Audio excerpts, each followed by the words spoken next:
की बात है, बुद्ध भगवान एक गांव में उपदेश दे रहे थे। उन्होंने कहा कि हर किसी को धरती माता की तरह सहनशील तथा क्षमाशील होना चाहिए। क्रोध ऐसी आग है जिसमें क्रोध करने वाला दूसरों को जलाएगा तथा खुद भी जल जाएगा। सभा में सभी शांति से बुद्ध की वाणी सुन रहे थे, लेकिन वहाँ स्वभाव से ही अति क्रोधी एक ऐसा व्यक्ति भी बैठा हुआ था जिसे ये सारी बातें बेतुकी लग रही थी।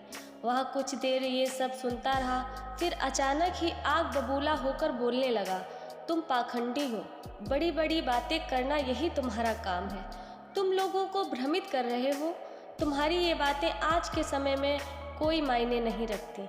ऐसे कई कटु वचन सुनकर भी बुद्ध शांत रहे।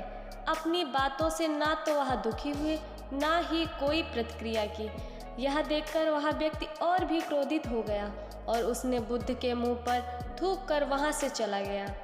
अगले दिन जब उस व्यक्ति का क्रोध शांत हुआ तो वह अपने बुरे व्यवहार के कारण पछतावे की आग में जलने लगा और वह उन्हें ढूंढते ढूंढते हुए उसी स्थान पर पहुंचा। पर बुद्ध वहां कहाँ मिलते। वह तो अपने शिष्यों के साथ पास वाले एक अन्य गांव निकल चुके थे।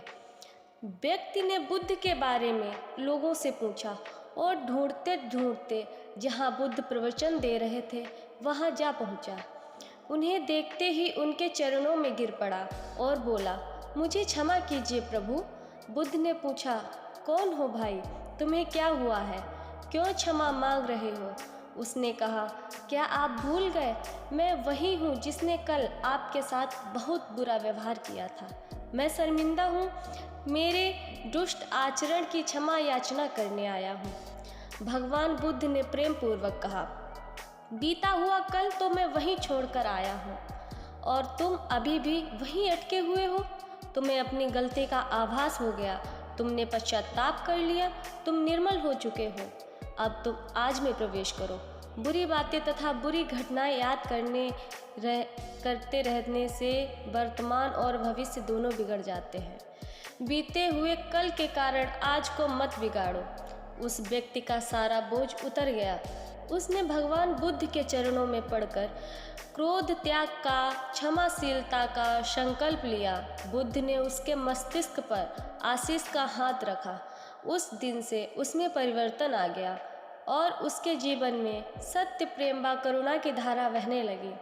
मित्रों, इस कहानी से हमको ये सीख मिलती है, बहुत बार हम भूत में की गई गलती के बारे में सोच कर बार बार दुखी होते रहते हैं और खुद को कोसते रहते हैं। हमें ऐसा कभी नहीं करना चाहिए। गलती का बोध हो जाने पर हमें उसे कभी ना दोहराने का संकल्प लेना चाहिए और एक नई ऊर्जा के साथ वर्तमान को सुदृढ़ बनाना चाहिए।